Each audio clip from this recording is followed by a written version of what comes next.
Welcome to Happy Talks with Dr. Alice and Donovan. Dr. Alice Fong is a holistic naturopathic doctor and founder of Amor de Soi Wellness. And Donovan Jensen is a software engineer and founder of HowToHappy.com. Together, they're out to cause more happiness in the world. Hello, everyone. Welcome to Happy Talks. My name is Dr. Alice, and this is my awesome co-host, Donovan. And today we are talking about getting control of your life. Yes. So, Donovan, what do you think that means to you? Yeah, so the first thing that comes to mind is sort of the distinction between actual control and perceived control, right? Because I could see how you might be in a situation where it's like, oh, I've got to get control of my life. And really what it is your thoughts have sort of ran away in a sense that it's like, oh, this thing's going on and this thing and this and this and this. And like you're sort of having like a perception or like a mental model sort of problem around control. And then I guess I could see in like a more probably dire situation, or maybe, I don't know, just more controlled in some way where it's like you legitimately don't have very much control over many of the things that you do. So the closest example that comes to mind is like as a kid, you probably genuinely have less control over a number of things. As opposed to it just being a perception problem. But anyway, that's like the first place that my mind goes, is sort of teasing out like perceptions of control problems and then actual control problems to figure out like where you can get more control of your life. But that being said, I'm curious what your thoughts are. Yeah, when I think of getting control of your life, I think of maybe someone who just doesn't have their life together or hasn't figured out what they want out of their life, perhaps, and kind of taking the reins or taking actions to kind of figure that out, which doesn't necessarily guarantee that you'll have it figured out. It's like, I think the distinction that I want to make is that when I talk about getting control, it doesn't guarantee an outcome in any particular sense. Like for example, like right now, me and my husband are trying to get pregnant, and that's a process and it's a struggle and there's been ups and downs to that process, and we can do the things that can improve the odds, like eating healthy, exercise, decreasing my stress, and meditating and taking certain supplements. I can do all those things, but it doesn't guarantee a specific result. But we could keep trying until it does result in something. Or similarly, like I know women who are in the process of giving birth, you know, they want their birth to go a certain way, which is nice to have those goals, but you have no idea what you're walking into or how it's going to pan out. So I think there needs to be some adaptability. And if it doesn't go perfectly to plan, then it's like adapt, but you can do your best to prepare for the best case scenario and worst case scenario. But ultimately, at the end of the day, it's like you can take the actions, but it might improve your odds, but it doesn't guarantee the result. Yeah, I think that's a really valuable lesson for people to figure out and learn, right? Because going back to sort of this like perception versus actual control sort of thing that I started on, and then melding that into what you're talking about, it's like there were long periods of my life, and I have seen this mental model copied in a lot of other people as well, where kind of like you were saying, I would get frustrated because I wasn't able to control the outcomes. And I felt like I should be able to. So like personal example for me was like getting a promotion, right? Like I felt like, oh, if I'm, you know, working super hard and I'm clearly working harder at a higher level than my peers, then like that should guarantee this outcome. Right. But it's just like not a realistic way of thinking, you know, and like the harder that I fought for control over things like that, the more frustrated I got, because like you said, like in a lot of scenarios, you don't necessarily control the final outcomes, but you control a lot of the levers that like change the odds of those outcomes. Right. Yes. So I just thought that was an important thing to highlight, that, you know, over time, as I've become better able to parse the differences, as I've become better able to go, like you were saying, like, hey, I can control my nutrition, I can control my stress levels, I can do this, that, and this. Right. I've actually felt more in control myself as I gain more of those levers, as opposed to in the past when I was focused on the things that are outcomes or not completely in my control. Right. I felt very powerless. Yeah, definitely can relate to that for sure. I don't know about you, and I'm curious what your take is on it, but for whatever reason, when I heard this topic, getting control of your life, I just kind of had like a negative connotation in my brain. and I Hmm. and I didn't like it. And I don't know why, because it's kind of like maybe it makes the assumption that your life is out of control and it needs to be in check. or and it's like I'm a proponent of, accepting life as how it is. It doesn't mean, stop trying and stop trying to live your best life, but maybe it's the word control, I think, is the trigger word for me. What about for you? Yeah, I think for me, it's the piece that is hardest for me to digest is it comes layered in, kind of like, this is kind of like what you said, but like with some amount of judgment. Yeah. But I will also say that it does have some amount of pull or sway for me in terms of, um, I have personally felt there are times where my life is like out of control, Hmm. or you may characterize it a different way, but just basically Yeah. like there have been times in my life where there's so many things going on, and it's like I Right. can't stay on top of everything. Like Hmm. it feels out of control, which is Hmm. again why at the beginning I sort of wanted to parse out like, Right. in Perceived. my experience, a lot of it has been like a perception issue. Right. But I have also had the experience that I've reacted to much more negatively, where instead of, so I'm talking about like me shining a light in on myself and my experience Mhm. and like, oh, I'd like to get more control over this stuff. Right. I've also seen it where it's like external or interpersonal, like, oh, you need to get control of your life. Hmm. And in those circumstances, it kind of has only ever felt extremely like judgmental Mm. and not with enough space for the other person, and just with like a big basket of negative characteristics, even though the intent, right, the underlying intent may have been Right. positive in some way, the Hmm. the actual delivery of that message every time I've seen it has been very negative. Yeah. Yeah. It just kind of has this undertone of something's wrong and bad with you or your life. So maybe that's it. Yeah. Yeah, I mean, I feel like if you're telling someone else like you need to Mhm. get control of your life, it's Oh almost God. it's so negative because it has an implied character judgment of like Right. you are unable to control yourself, like Mhm. you're not strong enough to do that, whatever else, right? Like that. But it's implied and it's at a character level as opposed to at an action level. So I feel like that's why, at least Yeah. for me, why it's so negative if it's Yeah. external. Yeah, definitely. I think the other part of it, what where I'm kind of like, ugh, it doesn't sit well with me, is that control is, I think it's for a lot of people, it's perceived as like an on or off. It's like you either have control or you don't have control. And growth is a messy journey of like ups and downs. And it's like, oh, so it's bad when you're out of control, or like let's say you're trying to build a certain habit, like exercise X amount of weeks, and you fall off one week. And so does that mean you're out of control? Just as like, okay, no, it's a setback, life happens, there's room for improvement. That is kind of part of life. And what can we learn from this, and how can we grow from it, versus like you're out of control, you don't you don't have it together, you're a failure. Kind of that attitude around it. With that sort of reaction, I'd be curious how you feel, or if it lands any differently if we change the word from control to ownership, right? Like if I Mm. was to say Oh getting yeah, ownership of your life, like I'm curious if that lands differently. that sits a lot better with me than control. It's just that control word for whatever reason, and maybe just my past experience gives me like a negative, like ugh.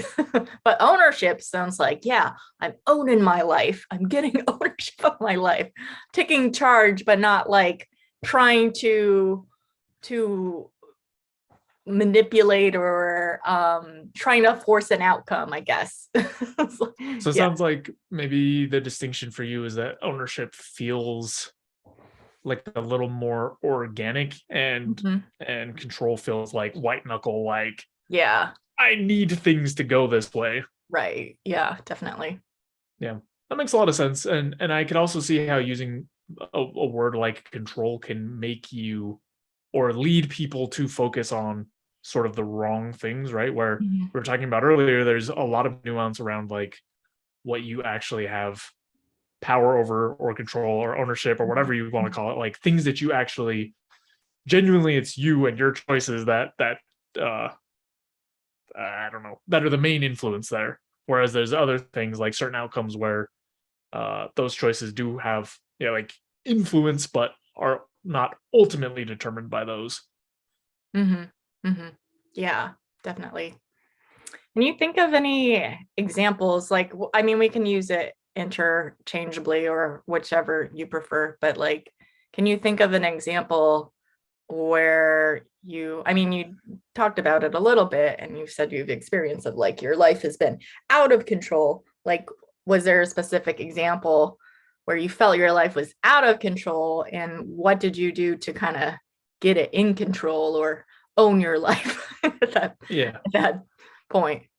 I don't know if I have a specific example, but I have enough generic like Yeah. pieces of the puzzle. I think we could put it together. Mhm. So for me, the times that it has felt like, things are out of control Mhm. is in scenarios where I have too many tasks or like notifications or things. It's actually similar to what we were talking about when we talked about in the past, like being overwhelmed, I think Yeah. is maybe what we were talking about, or some other similar word. Sure. But it's sort of in that bucket, right? Where it's Mhm. like there are all these things coming in, and I don't have enough mental space to deal with all of them. And Mm. so the bad version, the ineffective version of this is basically like, oh, I just got a text. Oh, here's an email. Oh, here's a ping from work. Okay. The last thing that I saw was this thing from work. I'm gonna answer that. Okay, now I'm gonna go back to this next thing. Oh, now three more things came up. Now I'll just do the most recent one. And the reason that that doesn't work is one, the attention switching cost is way too high, right? It's like I'm a Mhm. quarter of the way done with this. New thing pops up. Oh, well, I'm gonna go take care of this, and it's like all these half or quarter finished tasks, right? Like Mhm. it's just a mess, and that contributes to the feeling of being out of control because it's like, Right. oh, I can't finish any of this stuff. I haven't done anything. I haven't completed anything, Mm. and this can also actually work at the way I'm describing it is at like a minute by minute, hour by hour sort of level. But this also has applied to me at a longer time scale, like across weeks, where I'm still looking at like a number of projects that's so high that Mhm. I'm like, oh, this thing's getting away from me. I was supposed to answer this 2 weeks ago, and this thing is anyway. Back to the more compacted example. So that's the bad version, right? Is where I just keep going. Here's the most recent thing. I'm gonna Mhm. try to knock that out as soon as it comes up Yeah. because again, I'm just like scattered everywhere. Right. The more effective version of that, and I get caught in that first one all the time, but the more Me effective too. version is sort of a balance between triaging things as they come in and Mhm. actually completing tasks. Mhm. So one piece of that is, hey, I got a text, hey, I got an email, I got this other notification. Mhm. I'm gonna ignore all of these until I finish the thing I was working on. Yeah. And another piece of it is, okay, going to look at those things. And maybe like you do check them just briefly, like as far as just read them to make sure it's Yeah. not actually urgent, Mhm. but like not do anything with it. That's the biggest key for me is like once I start doing that task and then another thing pops up and I start doing that, like that's when the battle is lost. So in the more effective route, it's like, these little mini triaging sessions. Mhm. And then like we've talked about before, really scheduling and blocking out when things are going to happen, and with all these tasks sort of coming in, making sure that they're in priority order, because that's another thing is like I felt out of control when I spend all day doing stuff, and then at the end of the day there's important things that I still didn't do, and I'm Right. like, what the hell, I've been working all day and I didn't even do the two things that need to be done.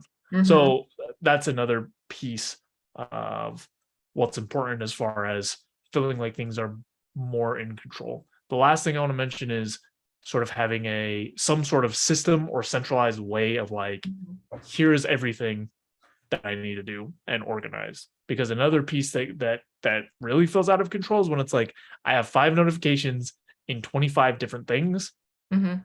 and someone talking to me and whatever else, and then it's just mentally sort of spread out across the number of things. Yeah. Yeah, I can relate to this a lot, and I'm guilty of being distracted by all the pings and the messages that we get. And yeah, I had to also learn to sometimes just not respond. And because especially if I'm like in the middle of something and someone texts me, I'm like, I can't even read it because then I'll forget to respond because I'm doing something else. So then that's a whole situation in itself. And yeah, that I could see that being more like, yeah, getting a hold of your life. Yeah, maybe I like that word better, getting a hold of your life instead of getting control of your life.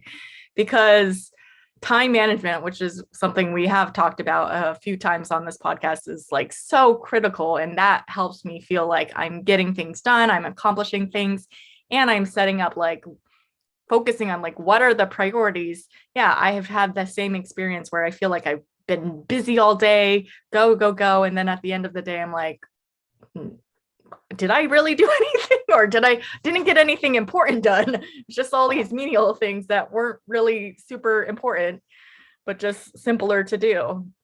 And so like time blocking or just setting aside the time, and then also setting aside time to do those littler things like get back to people, emails or texts or messages and things like that, that having a blocked out set time for that, once you've accomplished the bigger things. And I've probably talked about this before of, like, I mean, I'm so guilty. I'm like, oh, I have various to-do lists, like high priority, medium, low priority. And I try to like just pick like 2 or 3 things for the day to focus on, but I always like my list keeps expanding all the time, and I'm like, no, just focus on 1 or 2 things and that'll feel like an accomplishment.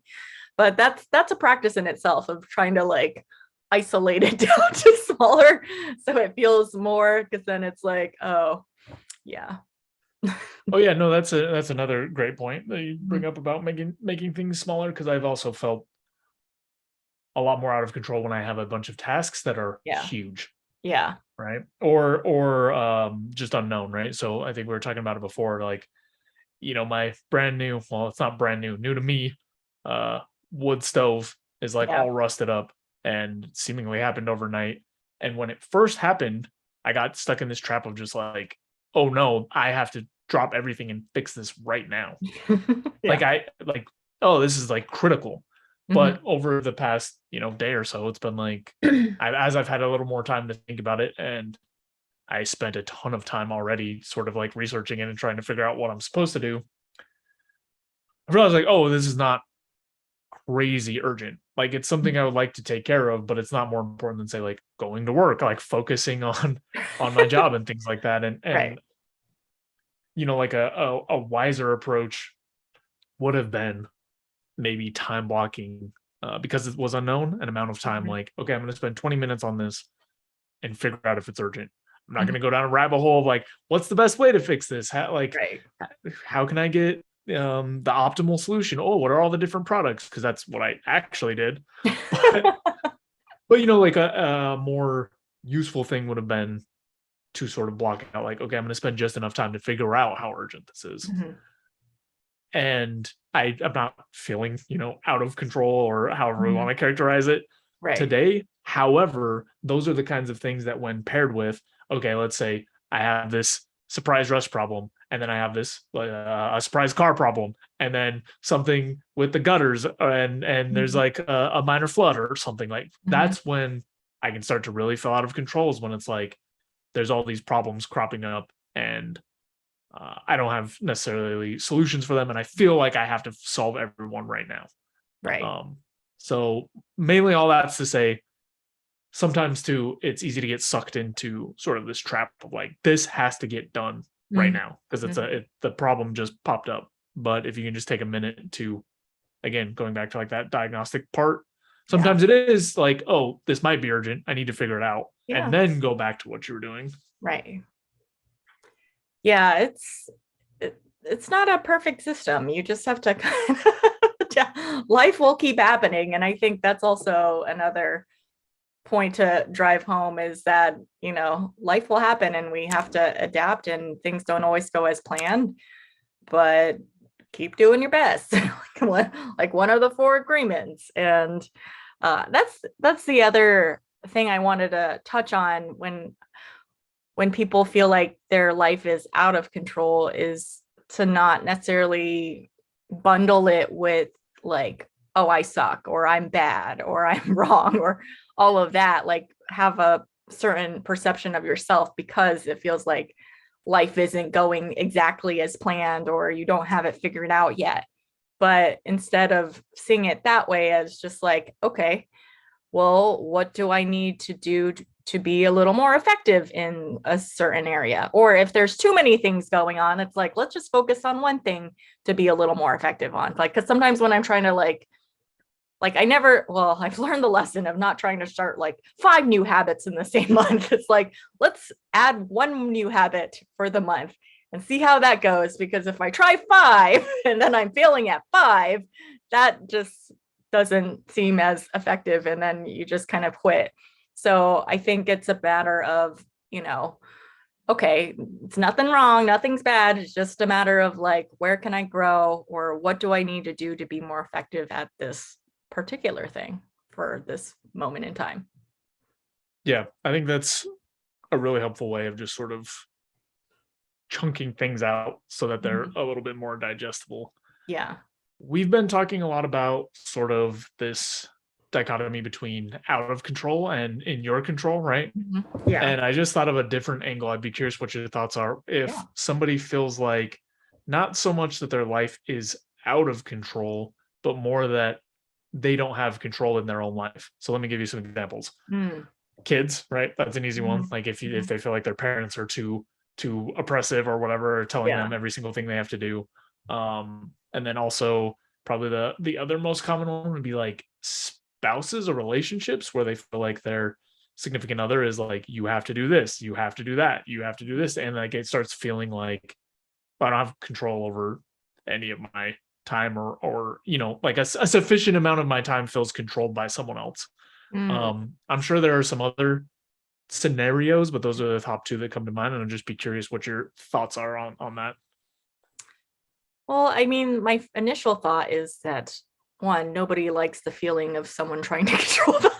It's just like someone was kind of like our guests we had, Laura, who was talking about like, oh yeah, if you want your spouse to do a certain thing, it's like nagging and it's not gonna, or trying to like manipulate or control is not really the effective way of getting them to do the thing that you want them to do. But being more like inspiring and uplifting and motivating is a little more effective typically. Yeah, I guess for me it's a little hard because I'm like, if it felt like someone was trying to control them, I would push back. I don't think, even if it was something I could very capably do, or even if it was a good thing to do for myself or my life, that there's some sort of resistance when there's like control. So I'd say like, if you're the person trying to get someone to do something, coming from the angle of control usually doesn't work. And actually that just reminds me of some parenting advice I had heard from a podcast recently, was like, what's more important if you have kids and you're trying to control them, it's not like having the relationship is more important than trying to control your kids, because it's the same thing. Nobody likes to be controlled. So that's where my brain initially goes. And maybe it's all because I don't like the word control. Yeah. Well, I have a follow-up for you, which is, okay. Is there, or has there been a time when you were a kid, probably, that you felt like your parents were like trying to control you, right? And then regardless of like how true the perception was, right? But like it felt that way. Yeah. I'd be curious either what helped you through that or what you now would have liked to have known that would have helped you. That would have, man, everything that my parents pushed on me, I resisted. Just like, especially when they would try to like coach or teach me themselves. Like, I took piano lessons for 3 years and I hated it because I had a piano teacher, but my mom tried to teach me on the side outside of my lessons. And that just made me hate it. And now as an adult looking back, and I'm thinking, man, it'd be really nice if I knew how to play piano. Really great skill. Same thing with learning Chinese. I pushed back, I resisted, and now I'm like, man, that would be great to be bilingual. A nice thing to have. But it was like the rebellious kid in me of like feeling like I was being controlled. So but I think if I were to step back and if I were to talk to my 10-year-old self that was fighting everything that was trying to be, when her perception was getting pushed on her, to be like, keep an open mind. Your parents just want what's best for you, and try it out. And if you could drop this idea that it's getting pushed on you, do you actually enjoy it? Do you like it? Do you feel like you're getting something out of it? If you can set aside this like perceived idea that someone's controlling you or pushing you to do it. And then who knows, maybe I would have stuck with it longer. But it was like, I don't feel like I gave myself the chance to know if it was something I really wanted to do, or if it was just something I resisted simply because of it being pushed on me. Who knows? Yeah, I think that's a good strategy or a good technique to try, right? Is to see if independently you would be interested in doing whatever the thing is, right? Like, what's your actual experience with a thing outside of the relationship where it feels like someone is pushing you to do something specific? Right. Because I know I've had the same experience. In fact, I used to hate soccer because my mom forced me to play on teams. And then once I was able to tap more into like what's my experience as opposed to like what's my relationship to sort of the situation, I realized like, oh no, I actually do like it. Like this this actually is enjoyable. But I pushed against it hard as well. But yeah, no, I think that's a useful sort of idea to employ to at least get more clarity on what you're pushing against. Right. Yeah. Yeah. I feel like if my parents just like let me, I mean, I get it though. It's like a kid might want to just quit right away before they even really get to know if it's something that they enjoy or like. And you have to go through that awkward learning phase, which is never enjoyable for anyone to endure it. But it's like, okay, maybe if they told me like, okay, you just have to try this for 2 or 3 months. And if you still don't like it at that time, you can quit, versus being like, do it. It's like, you have no choice. And then feeling like when you actually want to quit, then you're disappointing them. It would have been a different experience. Yeah. Yeah, well, I think that's another good piece of information, which is like, from what I've seen, a lot of times the things that feel controlling are also a result of weaker communication, right? Where it's like you said, like it's not really a back and forth to agree on a path forward. It's more of just like a, you do this. Right. And I'm sure some high percentage of the blame is at the feet of whoever is trying to do the controlling. But speaking of things under your influence or under your power, trying to open up more of a conversation, right, to see if there's something a little bit more mutually agreeable is likely. I mean, it's more likely than blindly following or like pushing against it, right? To give you an optimal solution. So even though it may not be fair, what is, if you are able to start sort of asking questions or offering alternatives or figuring things out, that could help a lot. Because I based on like what you just said, it just reminded me that a lot of the times, if I had thought a little bit more or had a little bit more of an understanding of why the other person was trying to control me in that way, Mm-hmm. I would have had more space to either accept it or negotiate it. I almost said argue, but negotiate's a better word. Mm.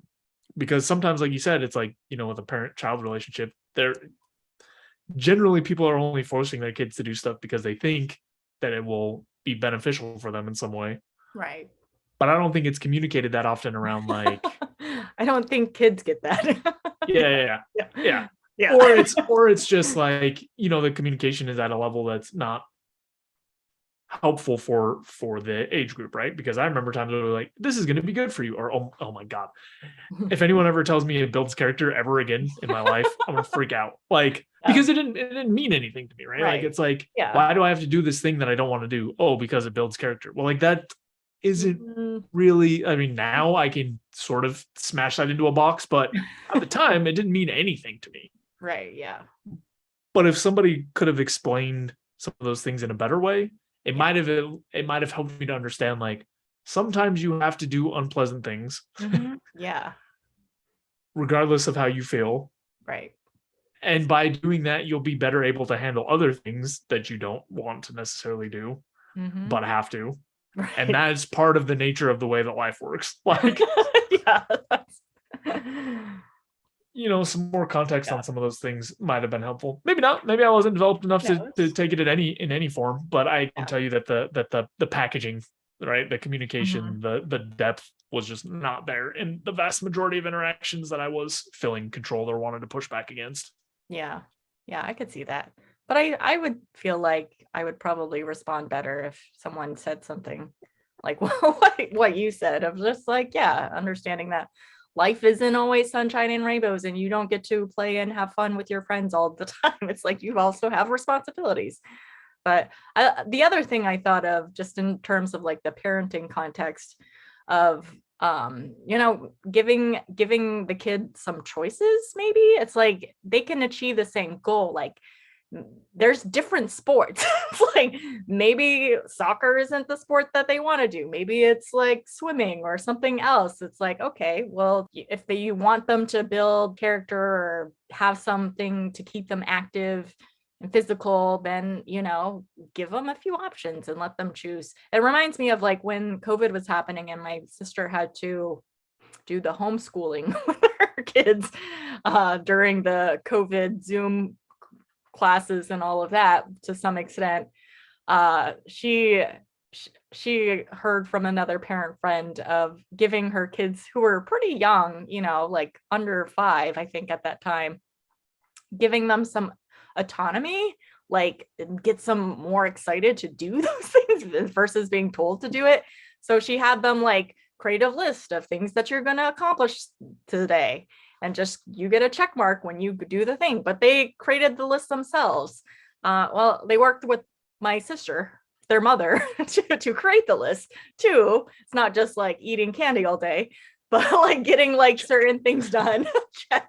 And so they would earn like a sticker or something at the end of the day if they got all their little tasks done. And that felt good, because it's like they got to be a part of the process of deciding what they would be doing. And therefore they were just more excited to do it. Yeah. I feel like it not only feels better, but it helps build some more sort of autonomy and resilience in terms of like, oh, I do have the ability to like choose some things. Like you said, with that buy-in, you're also more likely to get them to actually do the thing that Right. they've committed to. Yeah. And I was thinking, as you were talking about sort of the kids relationship, I feel like it's similar in other relationships, not quite the same, right? It's not quite like that, They work the but same sometimes. I'm thinking in terms of like, okay, let's say hypothetically I have a bunch of chores or house chores or whatever, and I need help. If I ask my partner, or if I tell my partner, hey, you need to do this, it's going to feel much worse than saying like, hey, there's 4 or 5 things that I'm trying to get done. Is there any of them that you would be willing to help with? Yeah. And if they can pick from a list of things or have Yeah. more autonomy, then it's less likely to be something that it's like, I guess I just got told to do this, so I guess I'll do it. But like, Right. it sucks, as opposed to like, Mhm. oh, I chose to help with this thing, and that seems nice to me. Like I chose to do this. Um, Yeah. so you know, specific situations will vary, but when Mhm. that is an option, I feel like it's one that I would prefer. If that was offered to me Yeah, instead, like, hey, totally. could you help me with one of these things? That would really Mhm. make my day better, as opposed to like, go do this. Right. Yeah, I would be way more responsive and, likely to do it if it came off that way. Alright, well, I think we covered this topic pretty well. Is there any other final points you wanted to make before we wrap?